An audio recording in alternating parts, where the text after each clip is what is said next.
ఎంతమంది పిల్లలు కూడా వారి ఆలోచనకు అందనిది మీ ప్రేమని,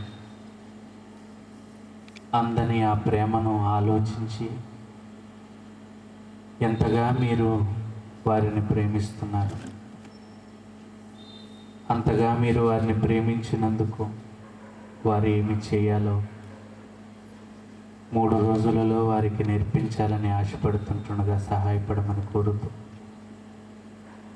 విని విడిచిపెట్టకుండా విన్న మాటలు వారి హృదయాలలో భద్రపరుచుకున్నట్టుకు అవకాశాలు ఇమ్మని చెప్పుచున్న నాకును సమయోచితమైన జ్ఞానాన్ని ప్రసాదింపచేయమని యేసు వారి పరిశుద్ధ నామాన్ని ప్రార్థన అడుగుచున్నాము తండ్రి. ఆమేన్. ప్రభునందు ప్రియమైన దేవుని వల్ల కూడా వచ్చిన మీ అందరికీ కూడా క్రైస్తవారి నామమున నా యొక్క శుభాభివందనలు తెలియజేస్తున్నాను. మన ముందుంచబడిన అంశం మానవ మేధస్సు కందని దేవుని ప్రేమ. ఎక్కువగా క్రైస్తవ సభలు అనగానే సువార్తను, లేకపోతే స్వస్థతను, ఉజ్జీవమును, లేకపోతే పరిశుద్ధాత్మ అగ్నియను, ఆశీర్వాదమును, పండగను ఏదో ఒక పేరు మీద జరగడం మనందరికీ తెలుసు. వాటినే సభలు అనుకుంటూ వెళ్ళిపోతున్న ఈ క్రైస్తవ ప్రపంచంలో నూతనంగా మొట్టమొదటిగా ఇంతవరకు ప్రపంచంలో ఏ ఒక్కరికి రాని ఆలోచన మహానుభావుడు జయశాలి గారికి రావటం, పాతాళానికి జారిపోతున్న అనేకమైన ఆత్మలకు దేవుడు పరలోకాన్ని ఒకవేళ సిద్ధం చేశాడు, ఖచ్చితమే. అది ఆ పరలోకాన్ని అందుకునే భాగ్యాన్ని ఆ మహానుభావుడు ద్వారా యావత్ క్రైస్తవ ప్రపంచానికి అందించాడు. ఇది క్రైస్తవ్యం ఒప్పుకున్నా ఒప్పుకోకపోయినా పచ్చి నిజం. ఎందుకంటే ఈరోజు నేను ప్రసంగించవచ్చు, కానీ నాకు సూత్రాన్ని ఇచ్చింది మాత్రం నా తండ్రిని మర్చిపోకూడదు. ప్రియమైన దేవుని వల్ల నిజంగా అంతటి మహానుభావుడు కష్టం, త్యాగం, పరిశోధన, దానిలో నుండి వెలువడినదే ఒక చక్కని అంశాన్ని తీసి ఒక 3 రోజుల పాటు కొంతమందిని కూర్చోబెట్టి విపులంగా చెప్పగలిగినవే ఈ సభలలో ఉన్న ప్రత్యేకత. ఈ ప్రత్యేకత ఇంకా సమాజానికి అర్థం కాలేదంటే అందుకేనండి మా శక్తి లోపం లేకుండా కరపత్రాలు ప్రతి చర్చికి ఇచ్చాం,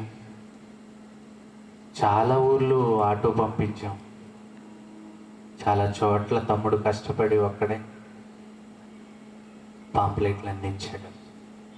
కానీ రాలేదు అంటే మనుషులకి కావాల్సింది వాక్యం కాదండి. ఎవరు కావాలో తెలుసా? మనుషులు నచ్చాలి. మనుషులు నచ్చకపోతే వాక్యాన్ని కూడా వినరండి. అయ్యగారు కారులో వచ్చాడా, అత్తిలిలో ఏ హోటల్లో దిగాడు, షూట్ వేసుకున్నాడా, ఆయన వస్తే ఆయన వెనకాల 10 మంది పరుగులు పెట్టారా? ఇదండి ఈ సమాజానికి కావాల్సింది.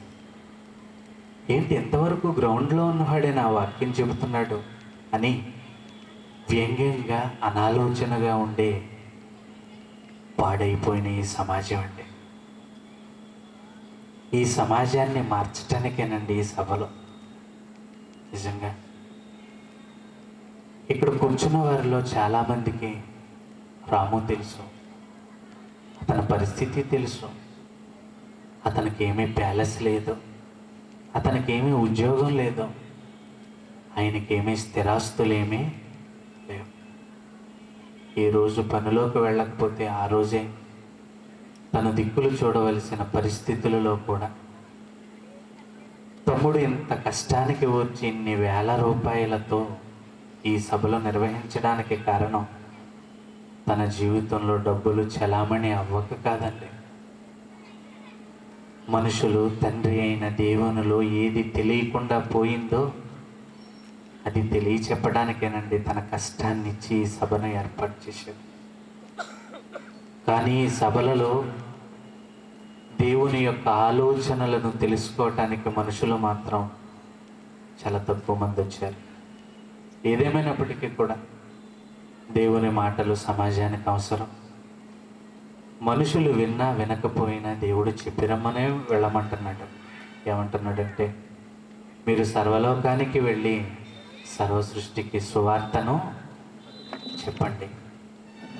నమ్మి బాప్తిస్మము పొందువాడు రక్షింపబడతాడు, నమ్మని వానికి శిక్ష అంటున్నాడు. ప్రియమైన దేవుని వాళ్ళరా, నమ్మించటం మన పని కాదు, నమ్మటం ఎవరి పని? ఎవరి పని? ఎవరి పని? వినటం వినకపోవటం మీ ఉద్దేశం. ప్రియమైన దేవుని వల్ల ఇకపోతే ఇలాంటి ఆలోచనలోనికి మనం వెళ్లకుండా ఈ సభలలో ఉన్న అతి ప్రాముఖ్యమైన అంశంలోనికి మనం వెళ్ళగలిగితే, మానవ మేధస్సు కందని దేవుని ప్రేమ, అంటే దేవుని ప్రేమ అనేది మనుషులకి ఇంకా అర్థం కాలేదండి. ఎందుకంటే ప్రేమ అనగానే ఈ పదం మనుషులకు సంబంధించింది కదండి. పదాలు కూడా మనుషుల మధ్య ఏదో వేరుశెనక్కాయలు దొరుకుతున్నట్లుగా, లేకపోతే చిల్లర వస్తువులు దొరుకుతున్నట్టుగా పెద్ద పెద్ద పదాలు కూడా విలువలేని పదాలుగా మారిపోయాయండి ప్రజల మధ్య. మరణం అనే పదం, చావు అనే పదం, దేవుడు అనే పదం, నరకం అనే పదం, పరలోకం అనే పదం, ఇవి వాడుక భాషలో ఉపయోగించుకునే పదాలు కదండి. ఏమండి, నరకం, పరలోకం, దేవుడు, ప్రేమ, ఈ పదాలు ఉన్నాయి చూశారండి. ఇవి ఎప్పుడు పడితే అప్పుడు వాడేసుకునే పదాలు మాత్రం కాబట్టి ఈ పదాలు చాలా గొప్పవి. కానీ ఇవి వాడుక భాషలోకి వచ్చేసే కనుక మనుషులు పదాలని వాడుకోవటం మొదలుపెట్టాక ఆ పదాలకున్న అర్థాలు కూడా సమాజంలో పాడైపోయే. ప్రియమైన దేవుని వల్ల చావు అనగానే భయంకరమైనది. చావు అనగానే మరో లోకానికి ప్రయాణం, ఆ రోజు ప్రారంభం. ఇంత గొప్ప చరిత్ర కలిగిన ఈ చావు అనే పదం ప్రజల మధ్య ఎలా చలామణి అవుతుందో తెలుసా అండి? బ్రదర్, మీకు చాలాసేపటి నుంచి ఫోన్ చేస్తున్నాను, మీ ఫోన్ పనిచేయడం లేదేంటి బ్రదర్ అని అంటే, ఆ ఫోన్ గల ఆయన చెప్పే సమాధానం ఏంటో తెలుసండి? మా ఫోను డెడ్ అయిపోయిందండి అంటున్నాడండి. ఫోన్ ఏమైపోయిందటండి? డెడ్ అయిపోయిందట. టెలిఫోన్ ఎక్స్చేంజ్కి ఒక ఫోన్ చేసి మా ఫోన్ పనిచేయటం లేదు అంటే చిన్న కనెక్షన్ ఇస్తే, వైర్తో చిన్న కనెక్షన్ ఇస్తే మళ్ళీ ఫోన్ పనిచేస్తుందండి. అలాంటి గొప్ప పదాన్ని దేనికి పెట్టేశారో తెలుసండి? ఫోనుకు పెట్టేశారండి. ఒక ఎగ్జామ్కి వెళ్ళిన పిల్లవాడు ఏమంటున్నాడో తెలుసా? డాడీ పేపర్ ఎలా వచ్చిందిరా అని తండ్రి అడగగానే, ఇవాళ చంపేసాను డాడీ అంటాడు. ఏంటంటండి? డెడ్ ఈజీ డాడీ అంటున్నాడండి. పేపర్ ఎలాంటిగా ఉందట? డెడ్ ఈజీ అంట. అంటే చచ్చేటంత ఈజీగా ఉందంటున్నాడండి. పిల్లాడిని కొట్టుకాడికి పంపించి వాడు నడక లేటుగా నడుస్తుంటే తల్లి ఏమంటుందో తెలుసా? ఏమంటుందో తెలుసా అండి? ఏమంటుందో మీకు తెలుసు కనుకండి. ఈ చావు అనే పదం చాలా గొప్ప పదం అండి. ఇలాంటి గొప్ప గొప్ప పదాలన్నీ కూడానండి చాలా చిల్లరగా మాట్లాడుకుంటున్నారండి ఈ సమాజం. అందుకే అర్థం కాలేదండి. పరలోకం అనే పదం చాలా గొప్ప పదం, కానీ ఆ పదం ఎలా వాడబడుతుందో తెలుసా? ఎవరైనా మంచి ఇల్లు కట్టారనుకోండి, ఆ ఇంట్లో ఏసీ, పాస్టాపాలిస్, ఆల్టెక్, కింద మార్బుల్ ఇవన్నీ ఉండేసరికి ఆ ఇంట్లోకి వెళ్ళి వచ్చిన వ్యక్తి బయటకు వచ్చేసరికి ఏమంటున్నాడు తెలుసండి? ఇల్లు స్వర్గంలా ఉందరా అంటున్నాడండి. ఇల్లు ఎలా ఉందట? స్వర్గం. ఇక ఆ పదాన్ని ఆ ఇంటికి పెట్టేసుకున్న వాడికి ఇక స్వర్గం అంటే వాడికి ఏమర్థం అవుతుంది చెప్పండి? అర్థం కాలేదండి. ఒక వ్యక్తి ఏదైనా ఒక ఊరు వెళ్ళి ఆ రాత్రి తన ఇంటికి వెళ్లకుండా ఆ రాత్రి అక్కడే పడుకోవలసిన అవసరత వస్తే ఆ అసౌకర్యంలో ఏమంటున్నాడు తెలుసండి? రాత్రి మీ ఇంట్లో దోమలు నరకాన్ని చూపించే అంటున్నాడండి. రాత్రి దోమలు ఏం చేసేయట అంటే దోమ పోటీకి ఏ పదాన్ని పెట్టాడండి? నరకం అనే పదాన్ని పెట్టిన వాడికి. ఎవరైనా ఒక అబ్బాయి ఒక అమ్మాయి ఇద్దరు పార్కులో కూర్చున్నారనుకోండి, ఏమంటాడో తెలుసండి? వాళ్ళిద్దరూ ప్రేమించుకుంటున్నారా అంటాడండి. ప్రేమ అనే పదం ఎవరికి పెట్టేశాడు? ఇద్దరు వ్యక్తులు పార్కులో కూర్చుంటే ప్రేమ అనేస్తున్నాడు. ఏమండి? దోమలేమో తను గుడుతుంటే ఏమంటున్నాడు? నరకం అంటున్నాడు. సకల సౌకర్యాలు ఉన్న ఒక ఇంటిని చూసి ఏమంటున్నాడండి? స్వర్గం అంటున్నాడు. ఏమండి? ఫోన్ పని చేయకపోతే ఏమంటున్నాడండి? చచ్చిపోయింది అంటున్నాడు. ఏమండి? ఈ పదాలు వెనుకున్న అర్థాలు ఎంత తాపీగా మాట్లాడుకునే అంటారండి. అర్థం కాలేదు ప్రియమైన దేవుని పిల్ల. ఇక ఈ ప్రేమ అనే పదం క్రైస్తవుడికి ఏమాత్రం అర్థమైందంటే అసలు క్రైస్తవులు కూడా ఏమీ అర్థం కాలేదండి. అందుకేనండి అర్థం అవ్వాలి అంటేనండి దేవుని ప్రేమ. అందుకే మేము పెట్టిన మాట ఏంటంటే మనిషికి తెలియని ప్రేమ అనలేదండి, మానవ మేధస్సు కందని దేవుని. అసలు నీ బుర్రలో, నీ మనసులో, నీ ఆలోచనలో ఇంచు కూడా నీకు ఆయన ప్రేమ కానీ ఆయన ఆలోచన కానీ ఆయన నిన్ను ప్రేమిస్తున్న విధానం ఎప్పటికీ అర్థం కాలేదండి. క్రైస్తవ సమాజానికి అర్థం అవ్వలేదండి. ఏమండి మాకు అర్థం కాలేదని మీరు ఎలా చెప్పగలరండి జాన్ ప్రసాద్ గారు అని మీరు నన్ను అడిగితే, ఏమండి ఒక మైక్ గురించి నాకు తెలియాలి అంటే దీనికున్న మెనూ అనే ఒక బుక్ నేను చదవాలండి. అవునా కదండి? మాన్యువల్. ఏదైనా ఒక ప్రొడక్ట్ తయారవుతుంది అంటే ఆ ప్రొడక్ట్ను తయారు చేసిన వాడు ఆ వస్తువుని ఎలా ఉపయోగించాలో ఆ ఉపయోగించే పద్ధతి అనే ఒక పుస్తకాన్ని తప్పక ఇస్తాడు. అది బండి కావచ్చు, అది ఫ్రిడ్జ్ కావచ్చు, అది ఎల్సిడి ప్రొజెక్టర్ కావచ్చు, అది వాచి కావచ్చు, ఏ ప్రొడక్ట్ అయినా ఏ వస్తువు అయినా మీరు షాప్కి వెళ్ళి కొనండి, ఈవెన్ సెల్ ఫోన్తో సహా. అదొక పుస్తకాన్ని తప్పకుండా గ్యారంటీ కార్డుతో పాటు ఆ కంపెనీ వాడు తయారు చేసిన ఆ వస్తువుకి ఆ వస్తువును ఉపయోగించే పద్ధతిని చూపించే ఒక పుస్తకాన్ని మీకు ఇస్తాడు తప్పకుండా. అది వాడుతున్న ప్రతి ఒక్కరూ తప్పకుండా, ఎందుకంటే మనకి వాడటం అలవాటైపోయింది కనుక, ఎవరైనా వాడి ఉన్నది చూసాము గనుక, ఎప్పుడైనా ఒకరు వస్తువు తెచ్చి వాడాము గనక, లేకపోతే షాప్కి వెళ్ళిన వెంటనే ఆ వస్తువుని కొంటున్నప్పుడు ఆ అమ్మేవాడే చెప్పేస్తాడు దాన్ని. ఏమనో తెలుసా?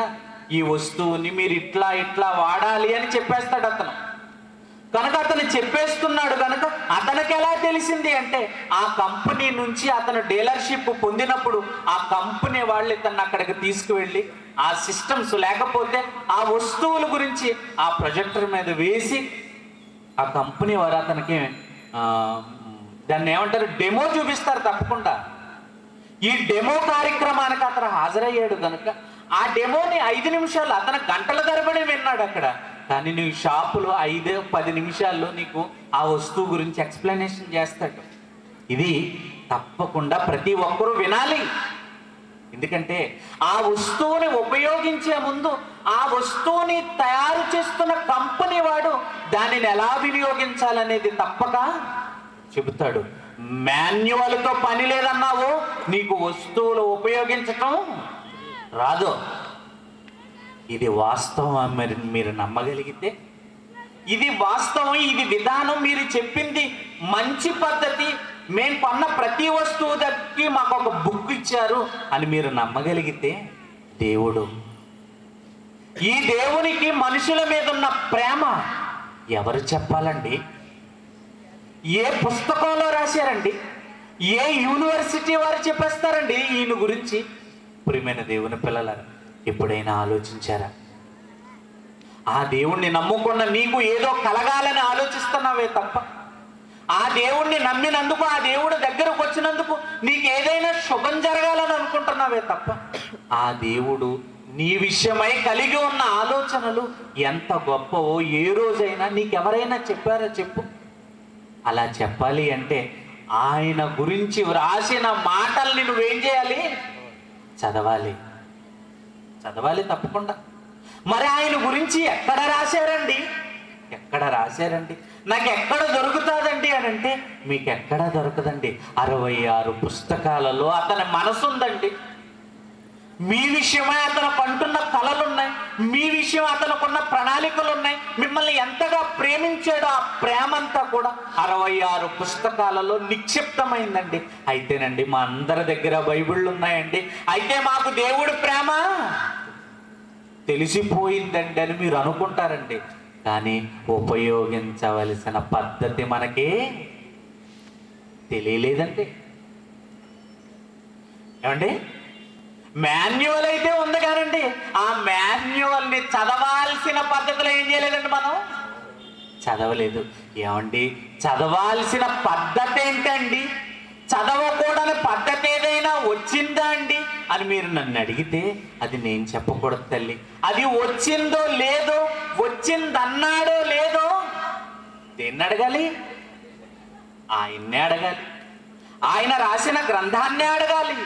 అడిగితే గలతీయులకు రాసిన పత్రిక 1వ అధ్యాయము 6వ వచనాన్ని చూడండి ఒకసారి. గలతీయులకు రాసిన పత్రిక 6వ అధ్యాయము 1వ అధ్యాయము 6వ వచనం. దయతో క్షమించండి. గలతీయులకు రాసిన పత్రిక 1వ అధ్యాయము 6వ వచనం. క్రీస్తు కృపను బట్టి మిమ్మును పిలిచిన వానిని విడిచి భిన్నమైన సువార్త. ఏమండి? ఇప్పుడు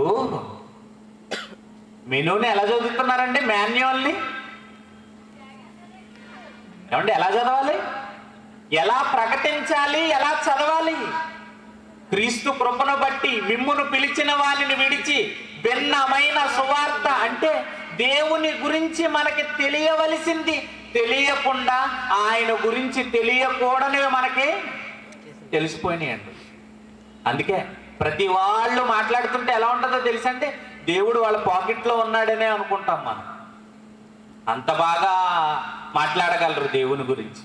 కానీ ఇదంతా వాళ్ళకి నిజం తెలిసి మాట్లాడట్లేదు. మరి ఎలా మాట్లాడుతున్నారో తెలుసండి? సామెతల గ్రంథం ఏమండి? అయితే క్షమించండి, ప్రసంగి గ్రంథము 10వ అధ్యాయము 14వ వచనాన్ని చదువుకుందామండి. ప్రసంగి 10:14. కలుగబోవునది ఏదో మనుషులకు ఎరుగక, అది మనుషులు ఎరుగకయుండినను బుద్ధిహీనులు విస్తారముగా మాట్లాడుచుందురు. ఏం చేస్తారటండి బుద్ధిహీనులు?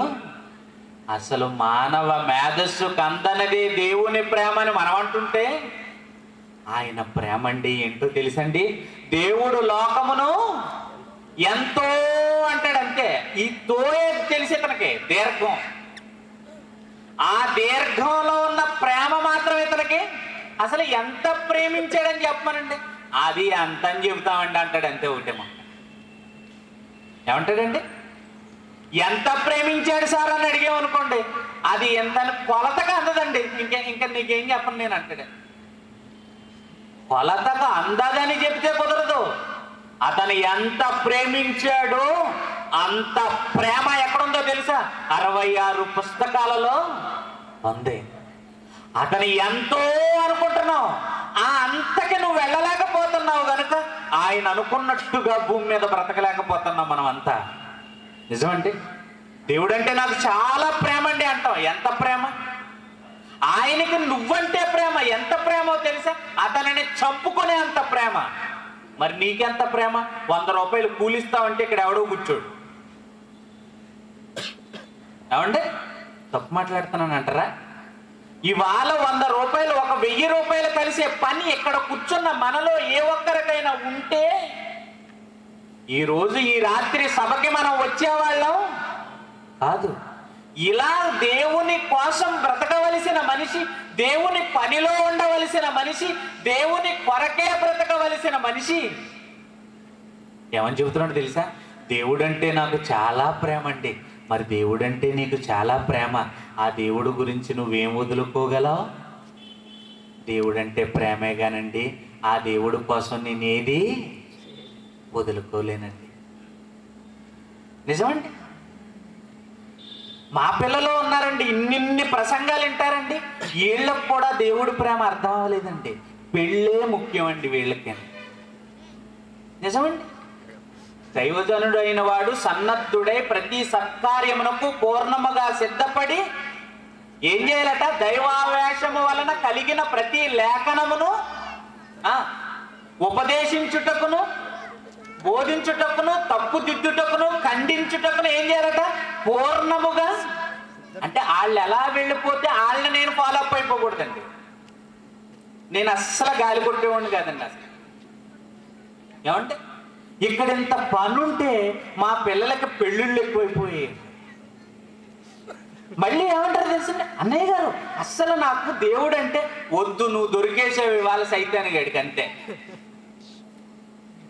నువ్వు గెలిపించలేదు, వాడు ఎప్పటికప్పుడు పోటీ పడుతూ ఉంటాడని చెప్తాను నేను. ఆ పోటీలోనే నీకు కొన్ని పనులు పెడతాడు, ఆ రోజే నీకు దేవుడి పని కూడా వస్తుంది. నువ్వెవరిని గెలిపిస్తున్నావు చెప్పు? పాటలు అయితే రాసేసాం బ్రహ్మాండంగా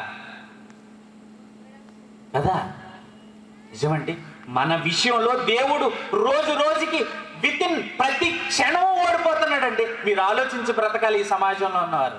అందుకేనండి దేవుడి పని కంటే నాకు ఎక్కువ ఎవడో కాదు, దేవుని పని కంటే నాకు ఏ పని ఎక్కువ? అస్సలు బంధువులు కాదు కదా, స్నేహితులు కాదు కదా, నో వే. ఎంత గొప్పవాడైనా ఆడి దేవుడు పని తర్వాత నాకు ఎవరికి ఇవ్వనండి విలువ. అసలు నా చుట్టూ ఉన్న నన్ను వెంట పెట్టుకున్న ప్రతి పిల్లాడికి తెలుసు నేను దేవుడి కంటే ఎక్కువ ప్రిఫరెన్స్ ఎవరికి, ఈవెన్ భార్య కూడా ఇవ్వనంతే. ఇవ్వకూడదు. ఎక్కువగా ప్రేమించేవో నువ్వు సుత కట్ చేసేస్తాడు. ఎక్కడ? ఈ లోకంలో బాగుంటుందండి, పరలోకంలోనే. నాకంటే ఎక్కువగా నువ్వు ఎవరిని, మరి మనం ఎవరిని ప్రేమిస్తున్నామండి? బ్రదర్ ఇవాళ ప్రేయర్కి ఎందుకు రాలేదంటే సిస్టర్ ఒంట్లో బాగాలేదండి. ఏం చేయలేదంట? చచ్చిపోయాడండి. కన్న తండ్రి ఏమైపోయాడు? చచ్చిపోయాడండి. వాక్యం సార్, వాక్యంలో లేనిది ఏది మీకు నేను ఆపాదించకూడదు. అలా నేను చెబితే నేను చాలా దౌర్భాగ్యుణ్ణి, మోసగాడిని. తండ్రి చచ్చిపోయి ఉంటే వాడు వెళ్ళిపోతున్నాడు, స్పీడ్గా వెళ్ళిపోతున్నాడు. ఒకడు వచ్చాడు, అంతకుముందే ఒకడు వచ్చాడు. ఏమన్నాడు తెలుసా? బాధపడా, నువ్వు ఎక్కడ ఉండినో నీతోనే ఉంటాను నేను అన్నాడు. అంతే. ఆయనతో ఏమన్నాడు తెలుసా? ఆకాశ పక్షులు గూళ్ళు ఉన్నాయి, నక్కలకు బొరియలు ఉన్నాయి, నువ్వు నా దగ్గర ఆడుంటారు అన్నాడు. పో అన్నాడు. ఒకడేమో మంచి బిజీగా వెళుతున్నాడు. ఏం పనో తెలుసా? పని చివరి చూపు, తల కొరివి పెట్టే కార్యక్రమం. అలాంటి వాడిని పిలిచి ఏమంటున్నాడు తెలుసా? బాబు ఇట్రా అన్నాడు. పిలవగానే దగ్గరికి వచ్చాడు. ఏంటి నాయన చెప్పు? నువ్వు వచ్చి నన్ను వెంబడించు. అసలు నేను ఏ పని మీద వెళ్తున్నానో తెలుసా? మా నాన్న చచ్చిపోయాడయ్యా. మత్తయి సువార్త 8వ అధ్యాయము 21వ వచనం. శిష్యులలో మరి ఒకడు, ప్రభువా నేను మొదట వెళ్ళి నా తండ్రిని పాతి పెట్టుటకు నాకు సెలవి అయ్యా. నేను ముందెళ్ళి ఎవరిని పాతి పెట్టుకోవాలి? అలాగే నాయన, తండ్రి మళ్ళీ రాడు కదా, చచ్చిపోయిన వాడు మళ్ళీ రాడు కదా. నువ్వు ఇప్పుడు వెళ్ళకపోతే ఈ చివరి చూపు కూడా కొడుకు రాలేదని నలుగురు నిన్ను అనుకుంటారు. నువ్వు వెంటనే వెళ్ళి ఆ కర్మకాండ కార్యక్రమం జరిగించి వచ్చే అన్నాడా? చచ్చిపోయిన తండ్రిని చూడటానికి వెళ్ళొద్దు అంటే నీకు ఫ్రెండ్ ఎక్కడుంది? ఆ ఫ్రెండ్కి పెళ్ళెక్కడ చెప్పు. అసలు మనం మారాలి. వాక్యం చెబుతున్నట్టుగానే మనం సమాజంలో కనబడాలి. అలా కనబడకపోతే ఏమైపోతామో తెలుసా? పౌలు గారు ఏమన్నారు తెలుసా? అనేకులకు ప్రకటించిన తరువాత నేనే భ్రష్టున్నా. ప్రియమైన దేవుని పిల్లలారా ఆలోచించాలి. దేవుని కోసం ముందుండాలి.